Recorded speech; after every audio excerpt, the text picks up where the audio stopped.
जय महाकाल। एक समय की बात है, किसी नगर में एक साहूकार रहता था। उसके घर में धन की कोई कमी नहीं थी, लेकिन उसके कोई संतान नहीं थी। इस कारण वह बहुत दुखी था। पुत्र प्राप्ति के लिए वह प्रत्येक सोमवार को व्रत रखता था और पूरी श्रद्धा के साथ शिव मंदिर में जाकर भगवान शिव और पार्वती जी की पूजा किया करता था। उसकी भक्ति देखकर एक दिन माँ पार्वती प्रसन्न हो गई और भगवान शिव से उस साहूकार की मनोकामना पूर्ण करने का आग्रह किया। पार्वती जी की इच्छा सुनकर भगवान शिव ने कहा कि हे पार्वती, इस संसार में हर प्राणी को उसके कर्मों का फल मिलता है और जिसके भाग्य में जो हो उसे भोगना ही पड़ता है। लेकिन पार्वती जी ने साहूकार की भक्ति का मान रखने के लिए उसकी मनोकामना पूर्ण करने की इच्छा जताई। माता पार्वती के आग्रह पर शिव जी ने साहूकार को पुत्र प्राप्ति का वरदान तो दे दिया, लेकिन साथ ही यह भी कहा कि उसके बालक की आयु केवल 12 वर्ष होगी। माता पार्वती और भगवान शिव की बातचीत को साहूकार भी सुन रहा था। उसे ना तो इस बात की खुशी थी और ना ही दुख। वो पहले की भांति शिव जी की पूजा करता रहा। कुछ समय बाद साहूकार के घर एक पुत्र का जन्म हुआ। जब वह बालक 11 वर्ष का हुआ तो उसे पढ़ने के लिए काशी भेज दिया गया। साहूकार ने पुत्र के मामा को बुलाकर उसे बहुत सारा धन दिया और कहा कि तुम इस बालक को काशी विद्या प्राप्ति के लिए ले जाओ और मार्ग में यज्ञ कराना। जहाँ भी यज्ञ कराओ वहाँ ब्राह्मणों को भोजन कराते और दक्षिणा देते हुए जाना।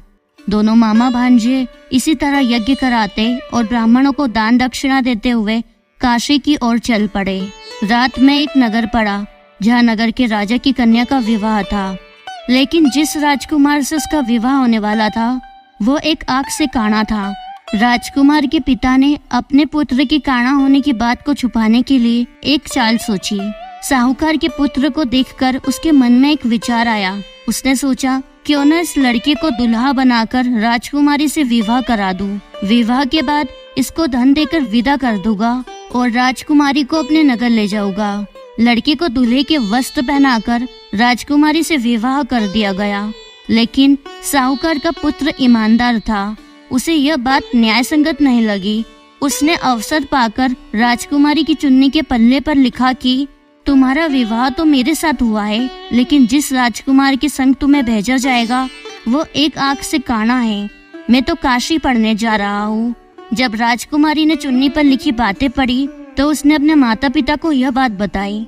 ये जान राजा ने अपनी पुत्री को विदा नहीं किया, जिससे बारात वापस चली गई। दूसरी ओर साहूकार का लड़का और उसका मामा काशी पहुँचे और वहाँ जाकर उन्होंने यज्ञ किया। जिस दिन लड़के की आयु 12 साल की हुई उसी दिन यज्ञ रखा गया। लड़के ने अपने मामा से कहा कि मेरी तबीयत कुछ ठीक नहीं है। मामा ने कहा कि तुम अंदर जाकर सो जाओ। शिव जी के वरदान के अनुसार कुछ ही देर में उस बालक के प्राण निकल गए। मृत भांजे को देख उसके मामा ने विलाप शुरू किया। संयोगवश उसी समय शिव जी और माता पार्वती उधर से जा रहे थे।